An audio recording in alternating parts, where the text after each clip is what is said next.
கள், ஞானிகள் மற்றும் வேதாத்திரிய கோட்பாடுகளை அர்ப்பணிப்புணர்வோடு உலகமெங்கும் வழிநடத்திக் கொண்டிருக்கின்ற ஞானாசிரியர்களின் மதிநுட்பமும், சூக்ஷ்மமாக நம்மோடு எழுந்தருளி இந்த தவத்தில் வழிநடத்துமாக என்று சங்கல்பித்துக் கொண்டு, இன்றைய நிகழ்வை இறைவணக்கத்தோடும், குருவணக்கத்தோடும் தொடங்குவோம்.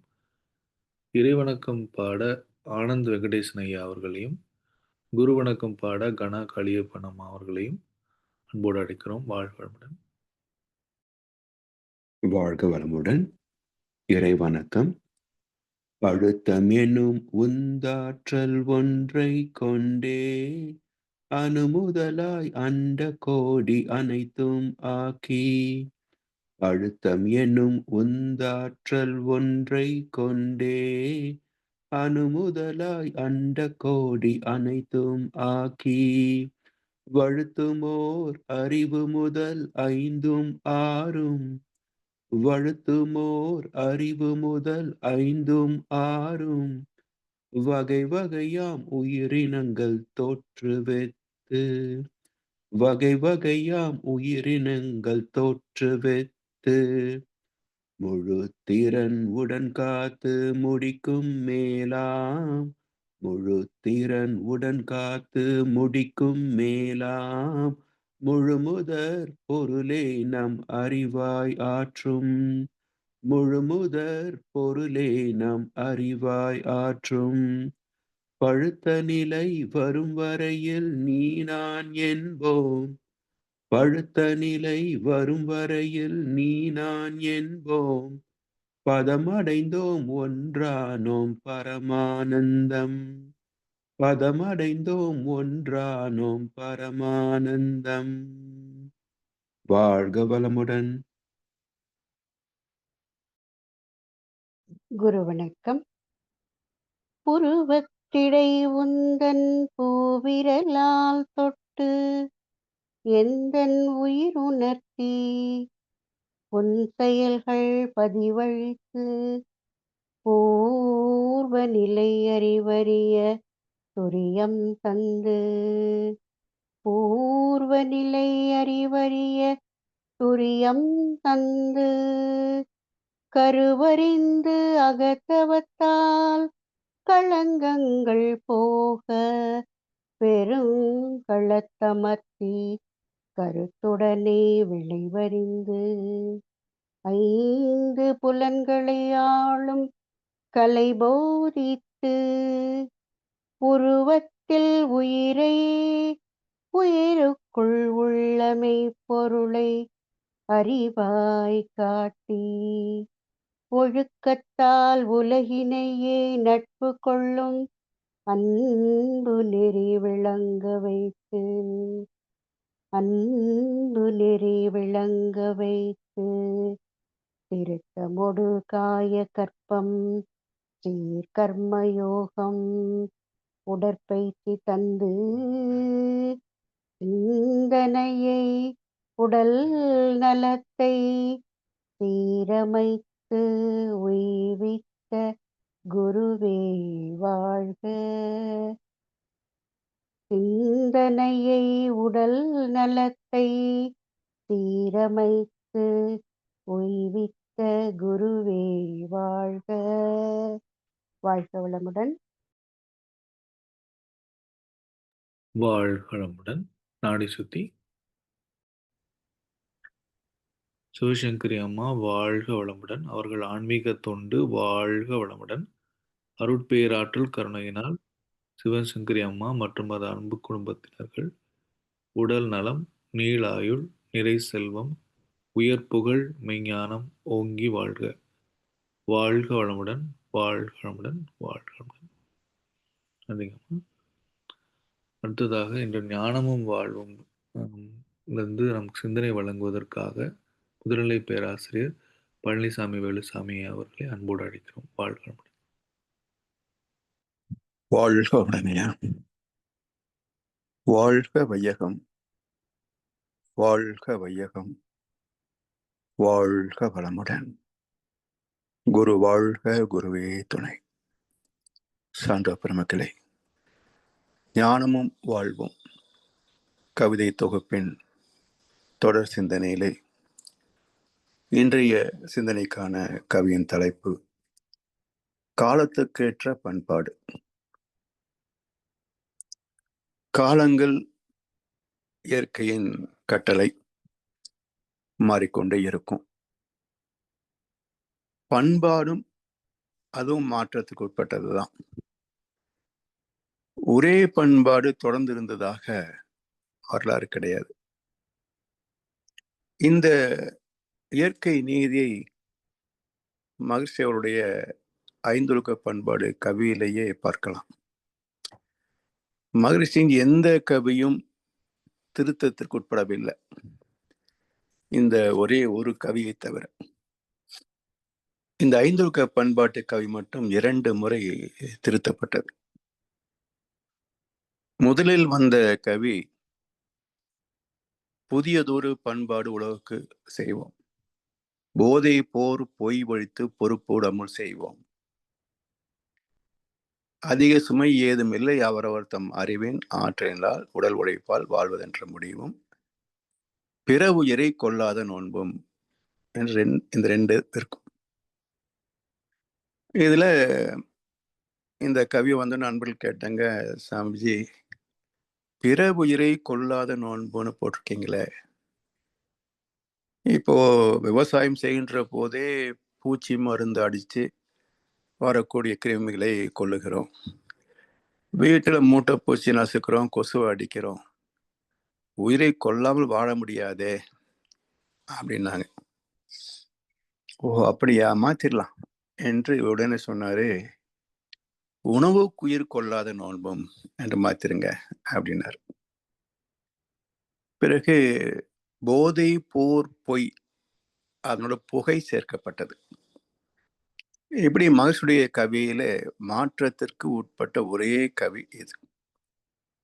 இதுல இயற்கையின் சிறப்பு என்ன என்றால், பண்பாடு என்பதே மாற்றத்திற்கு உட்பட்டது என்ற கருத்து இந்த கவியிலேயே 2 முறை திருத்தத்திற்கு உட்பட்டதாக அதனுடைய தாற்பயத்தை வெளிப்படுத்திவிட்டது.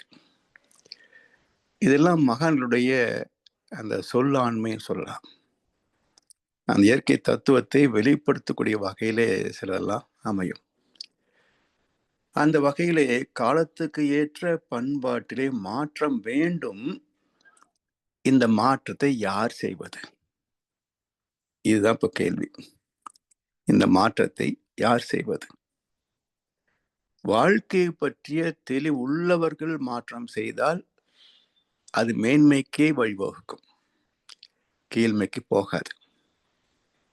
கண்டவர்கள் எல்லாம் வழிவகுத்தால் அது கீழ் நோக்கித்தான் போகும். இதற்கு எத்தனையோ உதாரணங்கள். இன்றைக்கு இருக்கின்ற சமுதாயம் எங்கே போய் கொண்டிருக்கிறது என்று சிந்தனை செய்தால் அதில் பாதாளத்தை நோக்கி போய் கொண்டிருக்கிறது என்றால் எல்லோரும் சொல்றாங்க. என பண்பாடு என்பது சிதைந்து கொண்டே வருகிறது. உடல் நலத்தை கெடுக்கின்ற உணர்ச்சி வயப்பட்ட வாழ்க்கை நாளுக்கு நாள் மெருகேறி கொண்டே போகிறது. அப்போ உடல் நலம், மனபலம், குடும்ப நலம், இவ்வளவு ஒத்தாய்ப்பாக சமுதாய நலமும் கெட்டு போகிறது. எனவே ஒரு பண்பாட்டை திருத்தி அமைக்க வேண்டும் என்று சொன்னால் அறிவில் உயர்ந்த சான்றோர்கள் தான் அதை செய்ய முடியுமே தவிர சாதாரண மக்களோ அரசியல் உள்ளவர்களோ அதெல்லாம் செய்வதற்கு தகுதியற்றவர்கள். எனவே புதியதொரு பண்பாடு உலகுக்கு வேண்டும் என்றார் மகர்ஷி அவர்கள். அந்த வகையிலே பண்பாடு காலத்திற்கு மாறுகின்ற போது அது எப்படி இருக்க வேண்டும் என்பதை இந்த கவியில சொல்றாங்க. விஞ்ஞானம் உயர்ந்துவிட்ட இக்காலத்தில் வினை விளைவே இன்ப துன்பம் என்று காணும் விஞ்ஞானமே வாழ்வின் பண்பாடாக எங்கெங்கும் பரவுவதே சிறந்ததாகும். விஞ்ஞானம் கிட்டத்தட்ட உச்சத்தை தொட்டுவிட்டது. இப்போ ஏஐன்னு சொல்லிக்கிட்டு இருந்தோம், இப்போ ஏஎஸ்ஐ வந்துருச்சு. ஆர்டிபிஷியல் இன்டெலிஜென்ஸ்ல இருந்து அடுத்த கட்டம் ஆர்டிபிஷியல் சூப்பர் இன்டெலிஜென்ஸ். அடுத்த கட்டத்துக்கு விஞ்ஞானம் நகர்ந்தாச்சு. சரி, இத்தனை வசதிகள் விஞ்ஞானம் தந்து கொண்டிருக்கின்ற போது இப்ப வாழ்க்கையும் அதுக்கு தகுந்தாற் போல் மேன்மை பெற வேண்டும் இல்லையா? ஆனால் நடப்பதோ அதற்கு நேர்மாறாக இருக்கிறது. எனவே சாமி சொல்றாங்க, விஞ்ஞானம் உயர்ந்துவிட்ட இக்காலத்தில் வினை விளைவை இன்பத் துன்பம் என்று காணும் இஞ்ஞானமே வாழ்வின் பண்பாடாக. இப்ப எல்லாம் தெரிந்து கொண்டார்கள் மக்கள். எல்லாற்றும் பயன்படுத்தக்கூடிய தொழில்நுட்பத்தையும் கற்றுக்கொள்கிறார்கள்.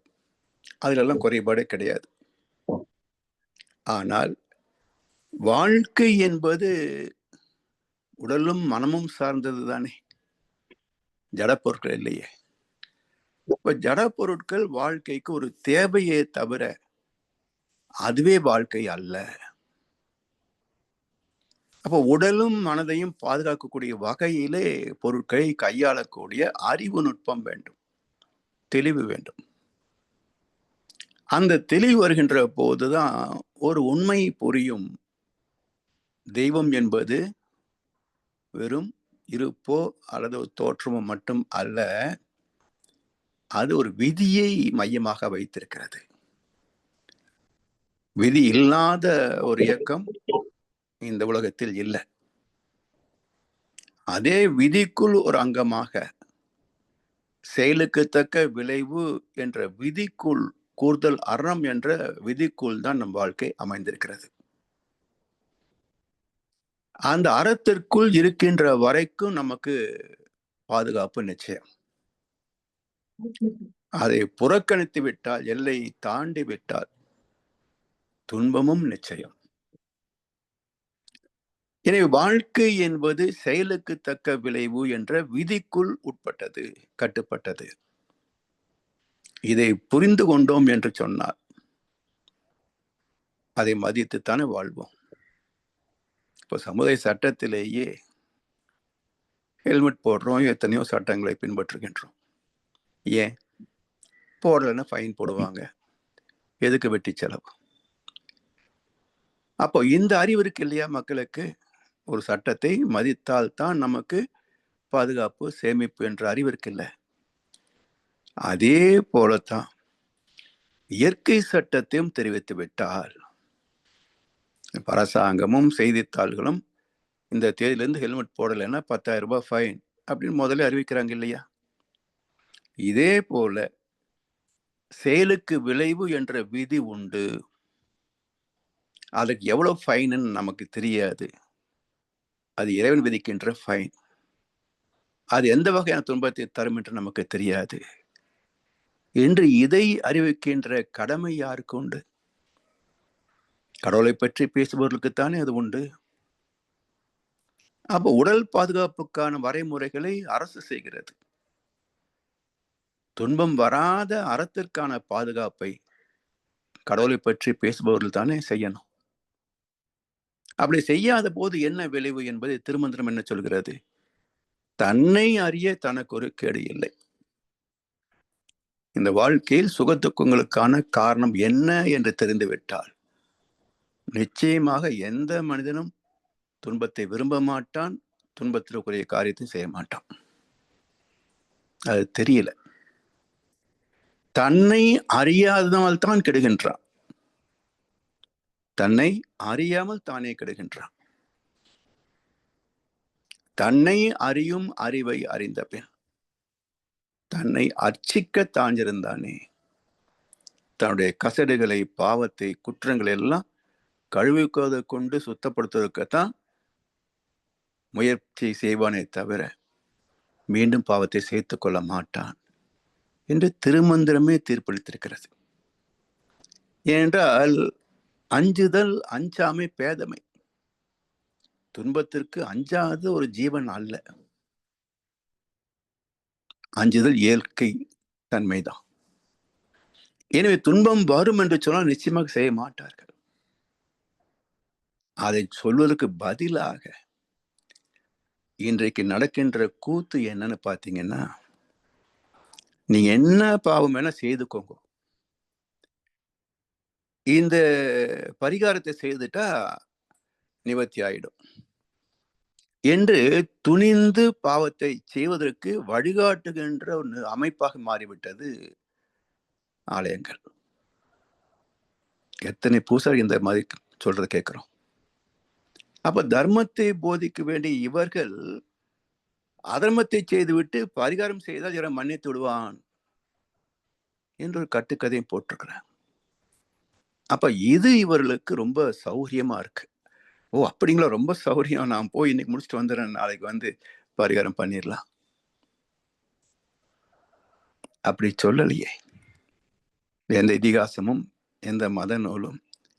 நீ துணிந்து தவறு செய்து கொண்டே இரு, இறைவன் மன்னித்து கொண்டே இருப்பான், எந்த நூலிலாவது இலக்கியத்திலாவது எழுதியிருக்கிறதா?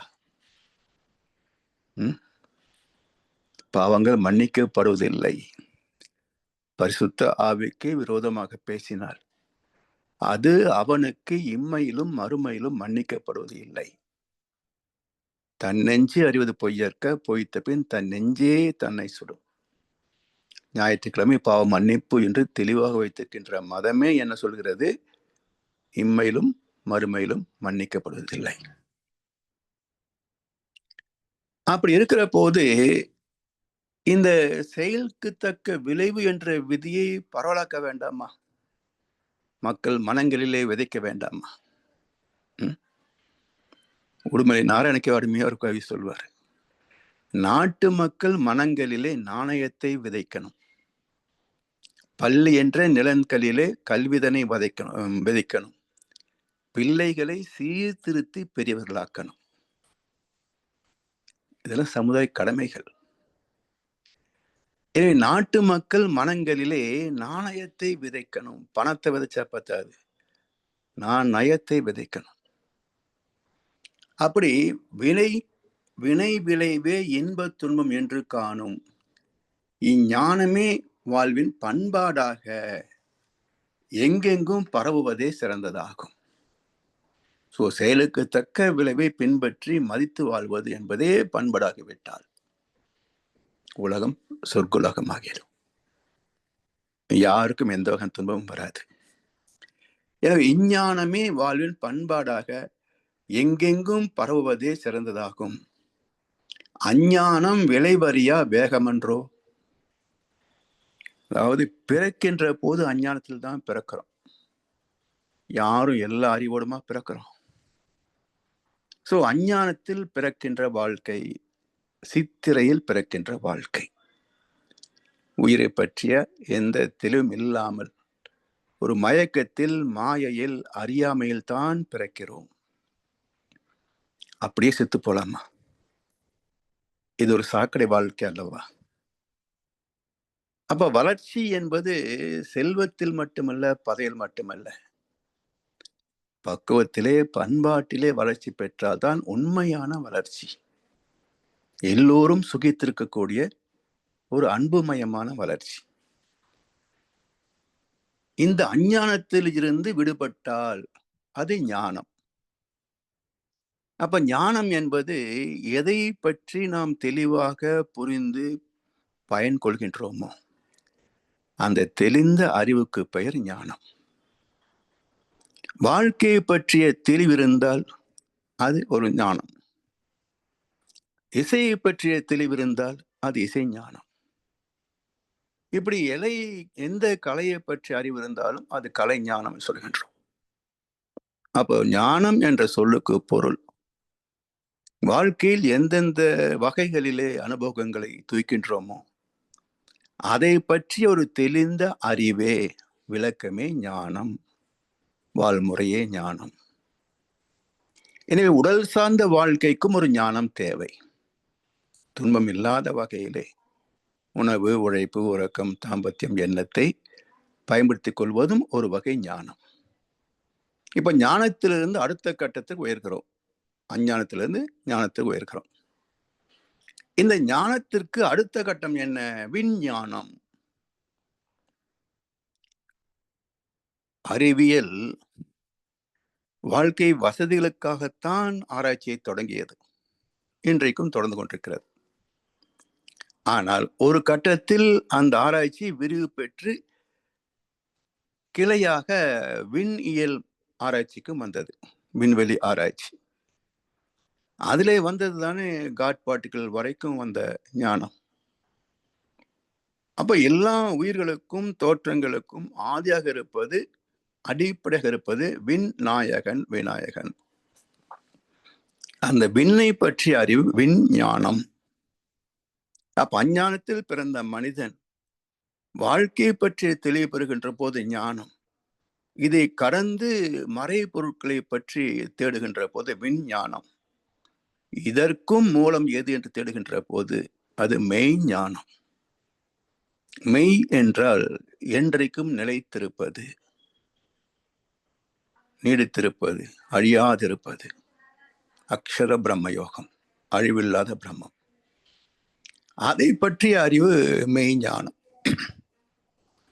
இந்த மெய்ஞானம் பெறுகின்ற போதுதான் இறை தத்துவத்தை அனுபவபூர்வமாக தெளிவாக உணர்ந்து கொள்கின்றோம். அந்த உணர்விலே வெளிப்படுகின்ற ஒரு விளைவு என்ன என்றால், ஒவ்வொரு இயக்கத்திற்கும் துல்லியமான விளைவு ஒன்று உண்டு. இருப்பே எழுச்சி பெற்று இயக்கமாகின்ற போது அந்த இயக்கத்தில் ஒரு சீர்மை என்பது ஒரு விதி. இந்த விதி சுத்த வெளிக்குள் கிடையாது, ஆனால் விதிக்கு மூலம் சுத்த வெளிதான். இயக்கத்தில் தான் விதி பிறந்தது. எனவே இந்த பிரபஞ்சத்தில் தான் விதி இயங்குகிறது என்பதை பகவத்கீதை அழகா சொல்கிறது. வினை, வினை பயன், வினை தலைமை, இவற்றை இறைவன் உலகுக்கு உண்டு பண்ணவில்லை, இயற்கையே இங்கனம் சேவிக்கிறது. அப்போ இயல்பூக்கத்தால் இயங்குகின்ற அனைத்தும் உள்ள இடம் இயற்கை. இந்த இயற்கை என்ற சொல்லுக்கு இதுதான் டெபினிஷன். இயல்பூக்கத்தால் இயங்குகின்ற அனைத்தும் உள்ள இடம் இயற்கை. இந்த இயற்கையை புரிந்து கொள்கின்ற போது இங்க ஒரு விதி இருக்கிறது என்பதை புரிந்து கொள்ளலாம். இந்த விதியை மதித்து ஒத்து வாழ்கின்ற வரைக்கும் வாழ்க்கை ஆனந்தமே. இப்ப நலத்தின் கண் நாரின்மை தோன்றின் அவனை குலத்தின் கண் ஐயப்படும். இன்பமே இயற்கையிலே எங்கும் எதிலும் எப்போதும் நிறைந்துள்ளது அனுபவத்திற்கு. அப்ப இறை நீதியே இன்பம் தான். காரணம் என்ன? அறிவே ஆற்றலாக எங்கும் நீக்கமற நிறைந்திருக்கிறது. அறிவு எங்கும் நிறைந்திருப்பதால் அறிவின் வெளிப்பாடு இன்பம் மாத்திரமே என்பதனால் எங்கும் நீக்கமற நிறைந்திருப்பது இன்பம் மாத்திரமே. இதை கெடுப்பதுதான் நெகட்டிவ் வேவ்ஸ். முரண்பட்ட எண்ணங்கள், முரண்பட்ட வார்த்தைகள், முரண்பட்ட செயல்பாடுகள் இதெல்லாம் இயற்கையை கெடுக்கின்றன. அதுதான் புயல் வெள்ளம் எல்லாமே. When preventive measures are not in practice, positive measures will come into force. Malthusian theory of population. எப்போ வாழ்ந்த ஒரு சிந்தனையாளர், தீர்க்கதரிசி மால்துசியன். அவர் அன்றைக்கே சொன்ன ஒரு விதி, இயற்கை மதித்து துன்பத்தை தவிர்க்கின்ற வகையிலே நாம் வாழவில்லை என்றார். இயற்கை nature will encounter, nature will encounter. அதுதான் எரிமலை, சுனாமி, பூகம்பம், நிலநடுக்கம் எல்லாமே. அப்ப இதை ஊக்குவிப்பது எது என்றால் தீய எண்ணம், சொல், செயல்களே. ஆனால் மனிதனின் எண்ணங்களே இந்த பூமியை, இயற்கை கலங்கப்படுத்தி விட்டன. அதனால் துன்பங்களை யார் சந்திக்கிறாங்க? மனிதன் தான் சந்திக்கின்றான். எனவே இந்த மெய்ஞானம், அஞ்ஞானம் விளைவறிய வேகமன்றோ, அவ்வேகத்தில் ஆன்ம அறிவு கூர்மெய் ஞானம் என்னும் உண்மை உணர்வாய் ஆற்றும். மிக எளிது இதை அடைய இனிது வாழ. அப்ப இந்த அஞ்ஞானத்திலிருந்து மேன்மை பெறுகின்ற போது அவ்வேகத்தில் ஆன்மா அறிவு கூர்மெய் ஞானம் என்னும் உண்மை உணர்வாய் ஆற்றும்.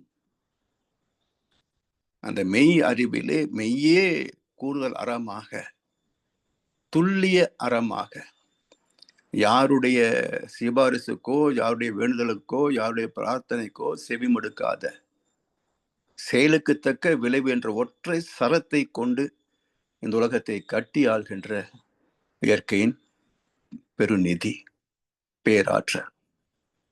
பேரியக்க மண்டலம் பெரிதுதான் என்றாலும் ஓர் இயக்கமாக உந்தன் உடலாய் அதை காண்கின்றேன். சீர் இயக்கங்கள் எல்லாம் சிந்திக்க பெரும் வியப்பு. யார் இயக்க வல்லாரே உனையன்றி பேரிண்டத்தை. எவ்வளவு பெரிய ஆற்றல்! இந்த உலகத்தை எப்படி ஒரு துல்லியமாக சீரமைத்துக் கொண்டிருக்கிறது. இந்த மனிதர்கள் ஒரு வீட்டை குடும்பம் மூலமா நடத்த முடியல, ஒரு தெருவை ஒழுங்கா வைத்துக் கொள்ள முடியல, ஒரு தாலுக்காவை நிர்வாகம் செய்ய முடியல, ஒரு மாநிலத்தை நிர்வாகம் செய்ய முடியல, ஒரு நாட்டை நிர்வாகம் செய்ய முடியல, இந்த பூமியை நிர்வாகம் செய்ய முடியல. ஆனால் இறைவன் எண்ணற்ற உலகங்களை, கோள்களை, சூரியன்களை நிர்வகித்துக் கொண்டிருக்கின்றான். அச்சு அசல் தவறாம, நேரம் தவறாம துல்லியமாக நடத்துகின்றான். யார் இயக்க வல்லாரே உனையன்றி இப்பேரிண்டத்தை. அந்த மெய்ஞானம் எனும் உண்மை உணர்வாய் ஆற்றும் மிக எளிது, இதை அடைய இனிது வாட. என்ன கஷ்டம்? ஒரு டிகிரி வாங்கணும்னு சொன்னா எல்கேஜியிலிருந்து எல்கேஜி யூகேஜி 2 வருஷம், +2 12 வருஷம், 2 14, 3 வருஷம் கிராஜுவேஷன், 17 போஸ்ட் கிளாஸ் 2 வருஷம், 19 ஃபெயில் ஆயிட்டா 1 வருஷம் வச்சுக்கோங்க. 20 வருஷம் படிச்சா தான் ஒரு டிகிரி வாங்க முடியும். ஆனா 6 மாசத்தில் ஞானம் பெற்று விடலாம். இதை விட எளிய ஒரு பட்டம், எளிய ஒரு ஞானம் வேற எங்க கிடைக்குதுங்க? எனவே வள்ளுவர் என்ன சொல்வாருன்னா, ஐயத்தின் நீங்கி தெளிந்தார்க்கு வையத்து வானம் இனியது உடையத்து அப்படிம்பார். இது ஒரு சிரமம் இல்ல, சும்மா உட்கார்ந்தா போதும் ஞானம் வந்துருன்றாரு. மற்ற எல்லா அறிவுக்கும் நீ கஷ்டப்பட்டு படிச்சாக்கணும், கத்துக்கிட்டாக்கணும், செய்தாக்கணும். ஆனா இதுக்கு ஒண்ணுமே செய்ய வேண்டியதில்லை, சும்மா இருந்தா போதும். அதனால் இது மிக எளிது. இதை அடைய, அது மட்டுமல்ல, இனிது வாழ. இதை தெரிந்து பக்குவமாகி மதித்து வாழ தொடங்கிவிட்டால் வாழ்க்கை ஆனந்தமே. அதுதான் நம் கடமை. அறவாழ்வின் நாட்டத்தே சிறக்கட்டும் என்று ஒற்றை வரி தந்த ஞானமாக மகரிஷி நமக்கு மிக எளிதில் நினைவு கொள்ளக்கூடிய வகையிலே அந்த ஒரு வார்த்தையை தந்திருக்கின்றார்கள், ஒரு வாக்கியத்தை தந்திருக்கின்றார்கள். அதை மறவாது நினைவோடு பயன்பெறும் என்று சொல்லி வாய்ப்பளித்த செவிமடுத்த அனைவருக்கும் நன்றி பாராட்டி இந்த உரையை நிறைவு செய்கின்றோம். வாழ்க வளமுடன், வாழ்க வளமுடன், வாழ்க வையகம். வாழ்க வளமுடன். மிக்க நன்றி ஐயா. வாழ்க வளமுடன் ஐயா. வாழ்க வளமுடன் ஐயா. கவநிலைக்கு வந்துடலாம்.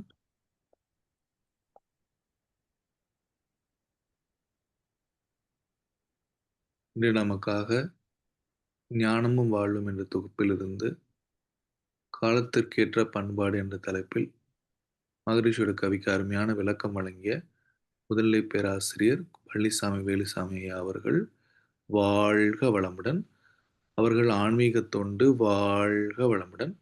அருட்பேராற்றல் கருணையினால் முதுநிலை பேராசிரியர் பழனிசாமி வேலுசாமி ஐயா மற்றும் அவரது அன்பு குடும்பத்தினர்கள் உடல் நலம், நீளாயுள், நிறை செல்வம், உயர் புகழ், மெய்ஞானம் ஓங்கி வாழ்க. வாழ்க வளமுடன், வாழ்க வளமுடன், வாழ்க வளமுடன். நன்றிங்க ஐயா. நன்றிம்மா. வாழ்க வளமுடன். பாடல்கள் பாடி நிறைவு செய்யும் தருணம்.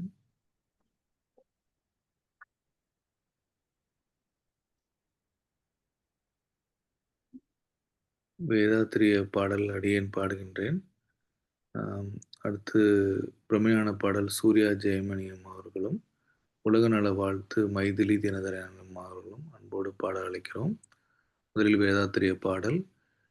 போரில்லா நல்லுலகம், பொருள்துறையில் சமநீதி, நேர்மையான நீதிமுறை, நிலவுலகு கோராட்சி, சீர் செய்த பண்பாடு, சிந்தனை ஓர் வழிவாழ்வு, சிறப்புணர்ந்த பெண்மதிப்பு, தெய்வநீதி வழிவாழ்தல், தேர் திருவிழா தவிர்த்தல், சிறுவர்கட்கே விளையாட்டு, செயல் விளைவு உணர்கல்வி சீர்காந்த நிலை விளக்கம் பார் முழுதும் உணவு நீர் பொதுவாக்கல் பல மதங்கள் பல கடவுள் பழக்கம் ஒழித்து உண்மை ஒன்றை தேர்ந்திடுதல்.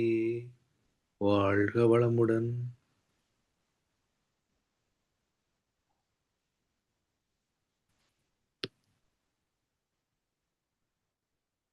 சூர்யா ஜெயமணி வாழ்க வளமுடன். இறைநிலையே தன்னிருக்க சூழ்ந்தழுத்தும் ஆற்றல் இதன் திணிவு மடிப்பு வில சுழலும் நுண் விண்ணாம் மறை நிறைவெளியில் விண் சுழல நெருக்குகின்ற உரசல் நிலைவெளியில் எழுப்புகின்ற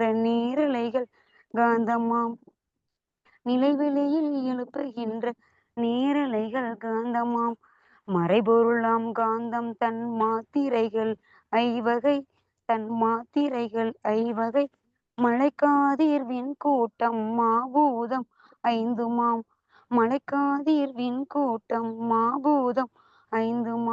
5 அக்காந்த அலை மனமாம் உடல் உயிர்களில் மதி உயர்த்தி உண்மை பெற மா பிரம்ம ஞானமாம். வாழ்க வளமுடன். வாழ்க வளமுடன்.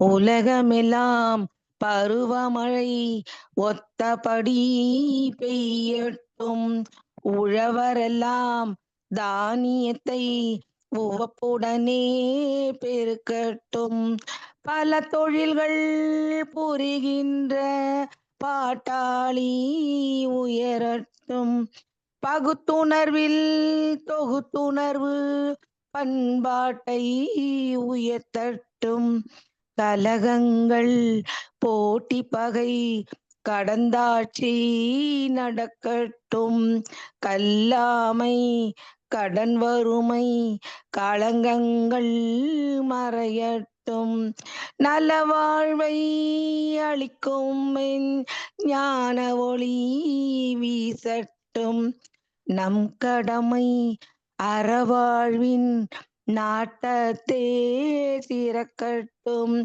நம் கடமை அறவாழ்வின் நாட்டத்தே சிறக்கட்டும், நம் கடமை அறவாழ்வின் நாட்டத்தே சிறக்கட்டும், வாழ்க வையகம் வாழ்க வையகம் வாழ்க வளமுடன். அமைதி அமைதி அமைதி. நன்றிங்க ஐயா. வாழ்க வளமுடன். நன்றி அம்மா. வாழ்க வளமுடன். இன்றைய தவத்தில் கலந்து கொண்டு அன்பர்கள் தவத்தை வழிநடத்தியோர் நச்சிந்தனை வழங்கியோர் பாடல்கள் பாடியோர் அனைவரும் வாழ்க வளமுடன். அவர்களின் அன்பு குடும்பம், அவர்களின் உடல் நலம், மண் வளம், பொருள் வளம், அருள் துண்டு, ஆன்மீக துண்டு, வாழ்க வளமுடன் வாழ்க வளமுடன் வாழ்க வளமுடன். இத்துடன் இன்றைய காலை தவம் நிகழ்வு மகிழ்வோடும் இதே நிறைவு பெறுகின்றது. இறையர்களும் குருவர்களும் நம் அனைவரையும் எப்பொழுதும் சூழ்ந்து வந்து நம்மை இந்த நிலை உணப்பயணத்தை சிறந்த முறையிலே வழி நடத்தட்டும் என அனைவரையும் வாழ்த்து வணங்கி நன்றி கூறி அமைகிறோம். வாழ்க வையகம் வாழ்க வையகம் வாழ்க வளமுடன். வாழ்க வளமுடன். அனைவருக்கும் நன்றி. வாழ்க வளமுடன். நன்றிங்கய்யா. வாழ்க வளமுடன். வாழ்க வளமுடன். வாழ்க